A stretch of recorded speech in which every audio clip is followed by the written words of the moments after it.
Hey, everybody, and welcome to another episode of the Sell More Book Show, episode 566. I'm Brian Cohen from Best Page Forward. Very excited to be joined once again by Vanessa Vale of Thrifty Tips for Authors, writing the wonderful Spicy Cowboy stuff. Vanessa, I appreciate you being back, so thank you very much. Thanks for having me again so quickly. Of course, I know, it's magic. This past year has been a true test for you because you have been, as the queen of the thrifty tips, of the box method, of building brick by brick. You set up so many things that require a lot of, a solid infrastructure, and that can be thought of as complex at a certain level. But then this past year, 2024, was different, and you've made some changes in your business. I read about your story and thought, well, this might be something people actually would want to hear about. Why did you end up having to make this pivot? So let me start with, can I give a little preface on the box method and Oh, the bricks? 100%, please. Okay, Yeah. great. So I lead a class on building an author's business strategy by using the concept of a house with a sturdy foundation made of a bunch of bricks. You could have one huge brick, like say TikTok or Facebook or something, but if that one brick failed, your house would crumble to the ground. If you have a bunch of bricks and they're all stacked together and one falls out, then you still have a sturdy, strong house. Therefore, you can continue to move forward and be successful.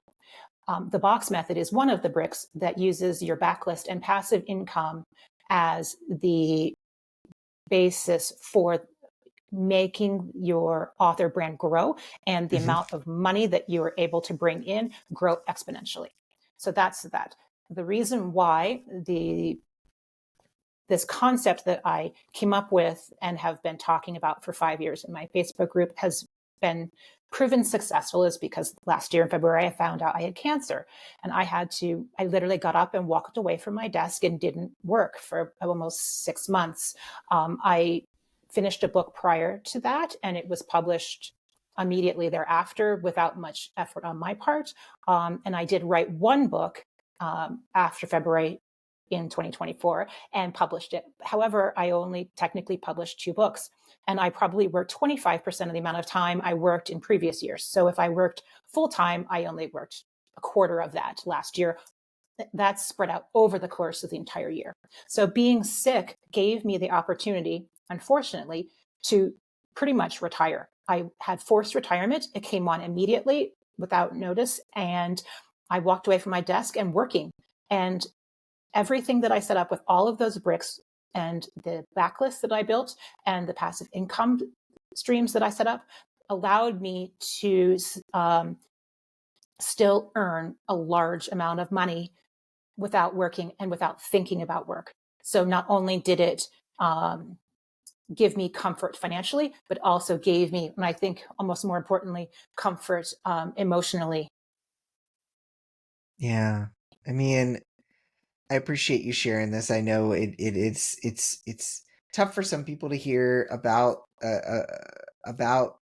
sickness and about people dealing with these challenges, but we also know I know personally several people who have had to pull back, have had to step back.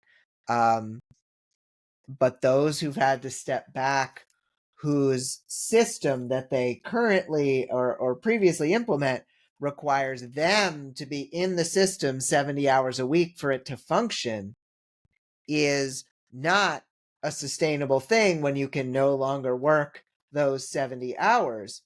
But if you set things up to be as hands-off as possible, as passive as possible, which takes a lot of upfront work to set up, it takes a lot of systems building, and it takes the presence of mind that you want to do that. And you had that, and you've been teaching that. And thank goodness that you had put all of that effort into place, because this past year, you didn't see as significant of a drop as so many people would have. Right. Well, now you could spin this around in a more positive light as well, which I did before I was sick in previous years. In this way, it's like if you wanted to go on vacation to Hawaii or some destination in your mind that is the most amazing place ever, how long could you go for without one, looking at your emails, seeing what's going on with your books, writing a book, doing anything for your business? And if you did go away and did go on full vacation, could you still sustain the same amount of money that you made when you were sitting butt in chair in front of your desk? If you were able to go on vacation and go parasailing and scuba diving and lounging on the beach and having Mai Tais and still make the same money, then this would be the exact same scenario in a much more fun way. Oh, 100%. But, you know, if you choose to go on vacation, or if you're, you end up running into a life challenge, either way, having your structure in place is going to make. And how long can that structure sustain you for? Is it 3 days? Is it 1 week? I can go to Hawaii for 1 week. Nope, I can only go for 3 days because I got to get back to my desk. Or it could be 1 month. 1 month is really actually fabulous. But if it's only 1 month, what about 2? What about retirement? So those are all some things to think about. So I personally would love to go somewhere tropical, especially right now where it's cold here, for a long, long time without even thinking about my work and knowing that it's keeping me going, or rephrase that, keep going without me. Right. It's keeping your lifestyle going. That's exactly. Keeping those drinks flowing. Yes, exactly. Well, thank you again for sharing that. And I hope this spoke to some folks who might be either desperately wanting a vacation or needing that time off for other reasons. Right. So thank you again for sharing that. And y'all remember, you can go to thriftytipsforauthors.com. You can go to the Thrifty Tips for Authors Facebook group to find out more about some of these great tips that Vanessa's been sharing these 2 episodes. So we had a question a couple weeks back. I might ask you this just to see what your thoughts are on it, Vanessa. So I'll mention what people said first. The question was, what is something you can do this year that will make you an author unicorn? Heather Hadley said, showing up to more in-person events so people can see what a delight I am and buy my book. I love that, Heather. Agreed. And Amy Martinson said, I will find new and more creative ways to put my books into the hands of those who will enjoy them. Nothing's off the table. Vanessa, what's kind of the first answer that comes to mind for you of being an author unicorn? I know, I'm sitting here, I'm like, oh man. I have been dabbling into exclusive covers. I know everyone out there has seen those gorgeous covers with foils and sprayed edges and all that. I am testing those out slowly to see how my readers love them. Those people who grab those books either love beautiful books on their bookshelves, but also the super fans that we already have. So I'm hoping that I can be an author unicorn by providing really unique alternate covers for my books. It's not the best answer, but that's all I've got off the top of my head. No, I like it. I like it. No, I think we are really only at the beginning of that wave of the exclusive covers, of the foiled sprayed edges. I think we're at the beginning of that. I think absolutely that there's a lot more to come with that. I think so too. Excited. Awesome. Well, let's get into the top story of the week, budgeting for success. Knowing what you'll need in order to publish and how much it will cost today will ensure there are no surprises when you're ready to publish. I don't know if it'll ensure there's no surprises, but fewer surprises, we'll say, according to Written Word Media. Quote, creating a budget can help you prioritize and manage costs, says Kelly McDaniel for Written Word. Let's break down what you need to consider from editing to marketing, end quote. Yes, editing is non-negotiable. Editing ensures your prose shines and avoids embarrassing typos, and can be one of the most expensive parts of the process, but you can also save money by starting to engage with potential beta readers while you're still writing your book, making your editor's job less expensive. Next up is your cover. Resist the urge to make one yourself or have a relative do it, because Nothing stops a book from being considered faster than a cover that's not right or not right for your book. One way to save money is to consider pre-made covers early on because covers are easily upgraded when you have more money.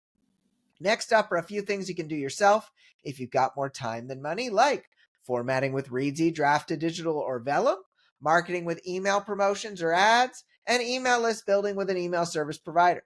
These are all important things you can learn to do yourself or hire out depending on your budget. Once you have your list, plan, prioritize, and publish. Quote, if your budget feels tight, prioritize tasks based on what will directly impact your book's success, says McDaniel. Budgeting may not be the most glamorous part of your author journey, but it's one of the most important. Vanessa, we chose this story for you as the queen of the thrifty tips for authors. But we knew that, hey, you might resonate with some of it. You might disagree with other parts of it. What were your first thoughts after hearing this piece from Written Word? I think she's got this down. It is true. Having a budget is crucial. And it doesn't mean you have to sit down and look at your bank account and pull out your checkbook and do all the stuff and you think of when you hear budget these days. It's more like you know that you have X number of dollars to spend and you want to divvy it out to the appropriate tasks that are the most important, but she said directly impacts your book's success. So it's more about identifying what is crucial to that and then working backward. I like that. But she's exactly right. Yeah, no, I resonated with this one too. It made me think of the profit first concept by Michael Michalowicz, where one of my favorite pieces of that book is instead of royalties minus expenses equal profit, thinking of it as expenses being the end of that equation. So the royalties minus the profit that you want equals expenses. And I always liked that because it doesn't have to be that everything, you have to spend for everything. You can say, well, this is the amount of money I need to be making from this. And you talked about last episode, your expenses reached, your goal is to reach kind of that maximum of 9% of the revenue, and to take home 91 cents on the dollar, because you've chosen that profit, that actual take home pay, be as high a percentage of what you spend. And so as a result, your profitability, as I almost knock over my microphone, your profitability ends up being significantly better when you kind of look at it in that direction. So I've got a question for you, Vanessa, okay. Which is, and we can say this is, we can make this slightly past tense too. What publishing jobs do you or have you farmed out versus learning to do yourself to save money? Well, I will say, and I agree with Kelly McDaniel, that you can't do editing yourself. It's like she says, it's, and quoting her, editing is non-negotiable. You have to pay someone to do it. So that is definitely something I farm out. It's not even farm out. It's like, it's not mine. I don't do my taxes. I don't cut my hair. I don't do my own editing. Those are probably the top three. I will also have to segue where I'm sort of weird. I know that doesn't come as a surprise to many people, but I went to art school for college. So I have a degree in graphic design. I literally colored between the lines for college, and I spent 20 years doing graphic design as a profession. So I do my own covers. I do my own marketing. That's my turf. I also had a certification in project management because I also manage the graphic designers as a career. And so I'm weird because I can juggle a lot of balls and be creative at the same time. It's great for being a romance writer and self-published at that. So I can tackle a lot of things that many people can't do themselves. Some of my peers can't do themselves just because they don't have that same background. So I'm a tricky one to ask that question. Because I do my own website, I do my own covers, I do my own branding. So I do also deal with my own translators. I don't, they're contractors for me. I work with them directly. I manage them. So there isn't tons of things that I'll say offshore. So I think it's important that someone listening to this who's trying to figure out which ones to pick and choose to hand off would be this. Be realistic. Are you actually really good at that? Like, are you really actually good, or is just your parents telling you like that you did the great job? And be honest and decide. And in the previous podcast, we talked about the differences between saving money and saving your emotional pennies. And that's a term I think Becca Sign uses, is saving the pennies. Is that it's possible that you might save money by doing it yourself, but are you burdening your emotions and time by doing it yourself? And so you have to find that balance. I think that's the long story long is pick and choose what is not only thrifty for you, but also emotionally and what was the other one? Emotionally and time-wise thrifty as well. Yeah. No, I love that. And it's awesome that you have these extra superpowers that not everybody has, but you recognize also my downfall. I know. Good points. All right, you've got a question for me in this second hot potato of wisdom. Okay, here we go. Do you agree with the old phrase, a failure to plan is a plan to fail? I do agree to a certain extent. Now, I think all plans eventually go out the window in some way, shape, or form. You can never know all of this. Is why I had to tweak the first line of this story and say, like, oh, well, you'll never have any issues. No, there'll be no surprises. There will be surprises. Surprises are a given. And so a failure to plan at all, yes, that is going to not work. If you don't plan at all, it's not going to work. If you go completely by the seat of your pants, if you're a discovery careerer instead of a discovery writer, if you're a discovery careerer, if you're a pantser for your career, it's going to be difficult to make sure you're headed in the right direction and in a direction that aligns with what you actually want, with your goals. But you create the plan so that it can be tweaked if it's needed, because it is likely that something is going to come up. So it's up to you to kind of be, yes, creating the plan, but also knowing that it's in pencil and that parts of it might need to be altered. That's a good answer. I always think about it like the Three Little Pigs and and again, I'm back to my house method and the house made of straw. You can build a house of straw, no problem, and probably live perfectly great. But if it's really windy or whatever, it might fall down. So do you have something set up if that happens? If you have a house of brick, then if there's more issues and stuff, you might plan the house, but as long as it's a sturdy one, you've got something that can sustain you if things go wrong. Love that. And I've read that story many a time. Once or twice. Yeah, exactly. Awesome. Well, we're moving into the lightning round, which means, hey, Vanessa, you get a second crack at any kind of stormy sound you want to create. Gosh, I don't know. It's probably the same thing as last one. I don't remember anymore. It's like... Oh, that's good. It was slightly different. There was a little less detritus flying around. I did jazz hands a little differently this time. Yeah, no, exactly. If you watch the video, you'll see.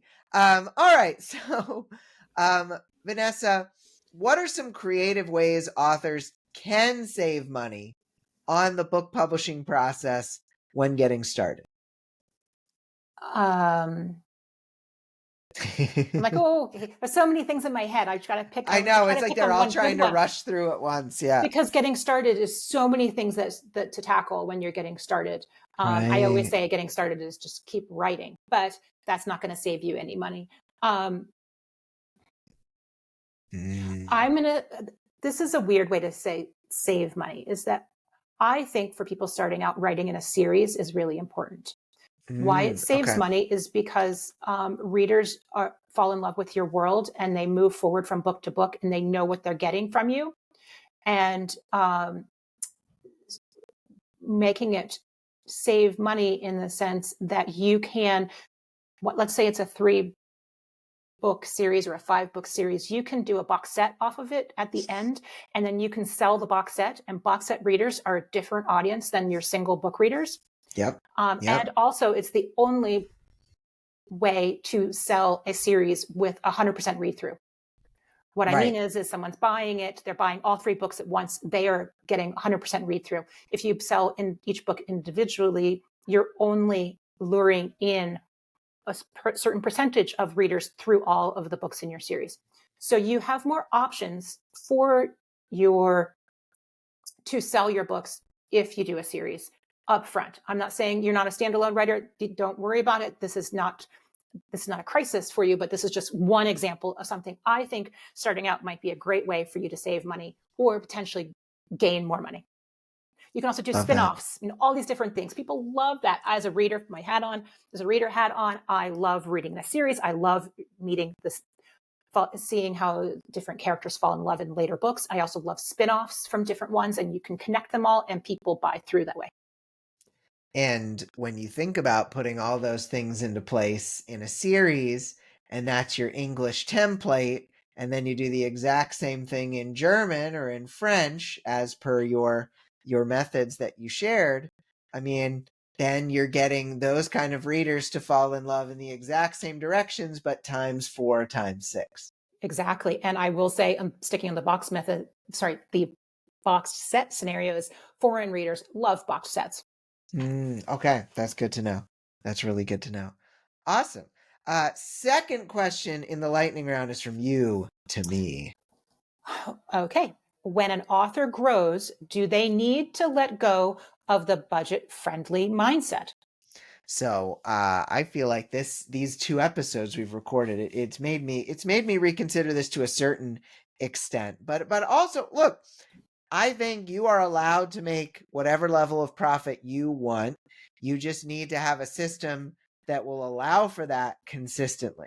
And so if you are wanting to hit the easy buttons and you're not wanting to set up a structure, plenty of authors have books in KU and they run Facebook ads to it. Some of them run Facebook and Amazon ads to it, and that's what they do. And they don't spend as much time on their email list. They don't spend as much time with translations. Maybe they're even selling those rights. And so, like, they are keeping it simple, but those folks are not necessarily being budget friendly because they are having to scale up those ads and having to spend maybe 30, 50% in some cases to get things higher up. And so those kind of folks, if you want to go in that direction, being budget friendly could be challenging. Now, there are budget friendly options. I think Vanessa's methods with the box method and with getting the books and the marketing translated, these are more in the direction of things that can have long-term value and can eventually have the system set up. Of course, audiobooks and translations cost money, but these are the kind of systems that might allow you to be more budget friendly than if you're just ad happy. But there are certain things that eventually you might need to get rid of. I've talked about this even today. Folks who constantly switch email service providers because, oh no, it's going to be $20 a month now, and you're earning $5,000 a month and you're still worried about $20. That is a mindset thing. That is a limiting belief thing. That is something I think you might need to divest yourself from, because if you're making a significant amount of royalties and you're still worried about $20 a month, that is something that I would try to let go of to a certain extent. A lot of things I just said there. That was a lot. I'm like, wow, but they were all great points. Thank you for sharing them. Of course, of course. Thank you. So I've got a question for you, Vanessa, which Okay. is, what should a 5 or a 6-figure author, so this is an experienced author who's doing well for themselves, they've written a fair number of books, what should they do now to start building the bricks of a career that could be a sustainable 7-figure career? So I think I mentioned in the last episode, not in this one, that I don't do paid ads. I don't do AMS ads or Facebook ads or any other ads that you can think of. I do an occasional BookBub feature deal, but I think I did one last year. So they're very limiting. So I don't pay for ads. So I'm putting that out there to start, because that is certainly an option. If you're making 5 or 6 figures, you might have some extra cash to try to lure in new readers, and those ads are a great option. I'm not saying you don't do them. I'm just saying that I've got something else in mind. So I want to put that out there. So what I'm going to repeat. So what should 5 and 6 figure authors do now to start building the bricks of a 7-figure career? So I'm going to say, from my perspective, it would be your backlist. And I'm not saying writing more books. So a backlist constitutes everything you've done with the books you've already written. It's not taking, let's say you have 10 books. It's not books 2 through 10. Yes, those are your backlist, but it's what you do with books 1 through 10 by making audio, by making paperbacks, by making large print paperbacks, by making hardbacks, by making those special editions, by making your store, by putting them on as many retailers as possible, whether you're doing KU or not. So let's say you are doing KU, all of those things I just mentioned would be great options for you. If you're doing wide, hit the big 5, and then even smaller ones to hit more of a distributor to hit the smaller retailers as well. But then also foreign languages. If you're making 5 or 6 figures, consider foreign languages specifically, because you don't have to do KU for foreign if your English books are in KU. You can be in English KU and wide for your foreign, and hit completely different retailers for those foreign books. With those, you can still do box sets and paperbacks and all of the same things, but you are taking a book that you wrote once and you're exponentially growing the opportunities to sell it. And that is where your money is. So if you can think of ways to grow your backlist and grow your passive income, which means write it once, use it a lot, then that's how you go from 5, 6 to 7 figures. Love that. Tried to tee that one up for you, because thank you. I know that one means a lot. All right, you've got a question for me. Okay, congratulations, jazz hands. Your business recently earned 7 figures for the first time in 2024. What was your biggest lesson from getting there, or to getting there? I think, and thank you. I think that my biggest lesson was I need to hold fast to a beginner mindset. Every time I think I know it all, every time I don't listen to someone who's smarter than me, who actually is trying to point me in the right direction, I stumble and roll back, because there are always people that are smarter than me. And I'll make it a second person. There are always people that are smarter than you out there. And you can choose not to listen to them. You don't have to listen to them. There's no one that's telling you have to listen to anybody. But when you come at things like you know everything, then you really limit your growth potential. I have a great coach, Karen, who is she runs the agency Think Tank, which coaches agencies like my author ad agency, but also just has coaches on other stuff. And I spent the first 6 months of a 12-month period with her, listening to her a little bit. And then when things started to get kind of sticky in the middle of the year, I said, I'm paying for this. I better listen. And that's when things started to really turn around. And so listen to smart people, assume the beginner mindset, and you are more likely to see success.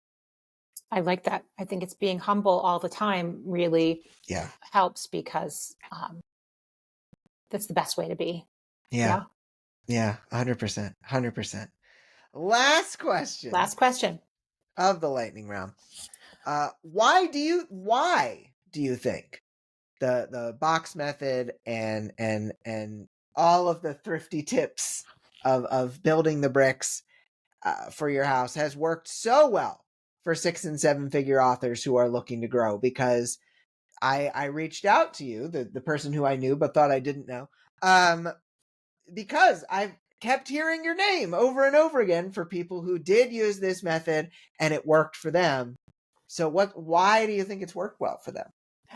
Well, I'm not inventing anything new. I just made a concept of putting it on a spreadsheet so that it was a visual thing to see. So Right. growing your backlist and doing passive income is certainly not something that I'm going to be trademarking anytime soon. Sure. But as I said, since I was a graphic designer, I'm a very visual person. And so making a spreadsheet literally with a bunch of boxes that shows what your books are, where they are, and where they could be. It shows obvious holes because I color in each box. And so when there's no color there, I know where it's missing. It is a great way to recognize what is missing with your opportunities to get your books out there. And each box represents a certain income potential. And the more boxes you have, it means the more income potential that you can make. And why does it work so well? Because it works. I mean, business schools don't teach passive income for nothing. All I'm doing is spinning it for the book industry, and it's free. The reason why I specifically talk about it is because it doesn't cost anything to grasp this concept and work with it, starting with your first, second, third book or your 80 plus books. You can implement it super easy. It's a mindset shift, and it doesn't cost anything. And if you do it consistently, it makes you efficient and it saves you time. And number one thing for me this year is it saves me emotional energy as well. Yeah.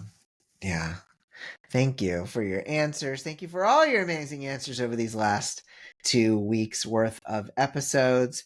We need a second question of the week for this episode. We talked. Well, that's right. Okay. You got one. Right? I mean, last time there's extra pressure. Okay. No, I know. Well, I can definitely come up with one. I'll defer to you if you think of any that you're like. So the question is, prompt me what the question should be about. So it can be about anything from this episode where we talked about the budgeting for success story from Wittenward Media. We can talk about kind of the creative ways to save money. We can talk about budget-friendly mindset. Okay. I got one. Okay. So back at the beginning from the Kelly McDaniel said, identifying what's in your budget and what's prioritized that can't be removed or done by you. So identify what items are absolutely crucial that you cannot skip, that you shouldn't do yourself. Not can't. I say shouldn't. Yeah.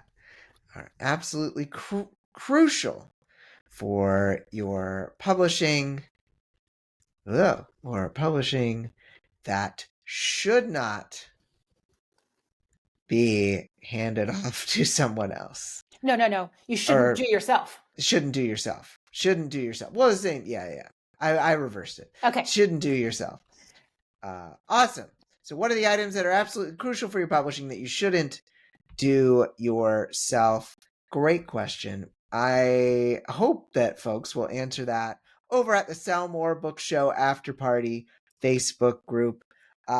Vanessa, everyone should go to thriftytipsforauthors.com and go to Thrifty Tips for Authors Facebook group. I was so sad with myself that I had not been in your Facebook group and wasn't getting your advice for all this time that you've had it. But now I'm glad to be in the group and I can scroll back and find so many tidbits of wisdom that you've shared in there. It's tons of stuff. Thank you for joining the group. Of course.